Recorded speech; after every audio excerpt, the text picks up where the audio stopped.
話聞いてみましょう。信也さん、おはようございます。おはようございます。森田さん。1年ぶりにはい。 3年連続ではい。同じ場所で私同じ格好で来ました。はい。というのも、水素エンジンの進化を見守り続けてますということで、今年も信也さん目線でぜひ水素エンジンがはい。どう進化しているのかとか、はい。世の中がどう変化しているのかとか、はい。そのあたり伺えればなとはい思います。よろしくお願いします。はい。まず信也さんの変化は、今年もメガネがちょっと違うんですね。毎年新作を用意する。まあそれはまあなるほど半分冗談ですけどね。進化したわけですね。僕もね、常に進化していかなきゃいけないので。信也さんの進化同様に、はい。水素エンジンも今年は結構大きな進化がありますね。そうですね。気体から液体に変わる燃料ですね。そうなんですよ。はい。だから当然ね、このピット裏、我々が去年も一昨年も立っていたはいこの場所も変化ありますね。そうだから一番感じるのはあれ立ち入り禁止区域がなくなったっていうね。そうなんですよ。あそこは去年までの給水素エリアで、そこ奥まで行けなかったですね。危険区域でしたからね。それが変化して今やあっちもうわずかタンクローリー1台、この1台で水素エンジンカローラが3台分24時間レースに参戦できる量って書いてありました。気体の場合だとなかなか給水素すぐにこうピットインしてできなかったのが液体だとできるから、今後もし仲間が増えてきてもいつでも供給できますよっていう技術も増えている。なるほど。はい、で液体水素ってロケット技術じゃないですか。それを車に使っちゃおうっていうのもすごいですよね。最先端技術を量産にフィードバックするにはどうしたらいいのか。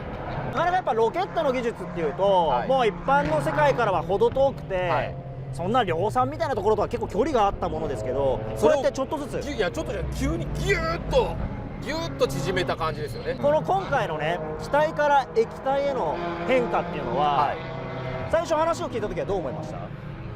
マジかよと。去年も一応そんな発表してたじゃないですか、はい、だけどこの1年でまさか走らせる、それも気体の車とほぼ同じタイムで走れちゃうっていうのは本当にすごいことだと。1年目はまず水素エンジンってちゃんと走れるのっていう段階からスタートして、はい、夢の扉を開けたエンジン、はい、内燃機関って味方なんだよねっていう話が去年でした、水素エンジンこれ3年目になってくると、はい、どうなりました？でも世界が変わりましたよね、世界がちゃんと本音を喋れるようになった。今までやっぱり電気自動車にどうしてもみんなしたいっていう話がばっかり出てたじゃないですか、はい、だけど心の中では他の選択肢もあるのになっていうのが世界の流れ。まあ2年前はトヨタしかそれが言えなかったことが今どのメーカーも言ってるじゃないですか。でその結果がなんか G7 であった G7 の結果であったりとか、日本の自公会と世界の自公会がこう同じ発信ができるようになったっていうのは、みんながちゃんと本音を言えるようになったっていうのは結構大きいと思います。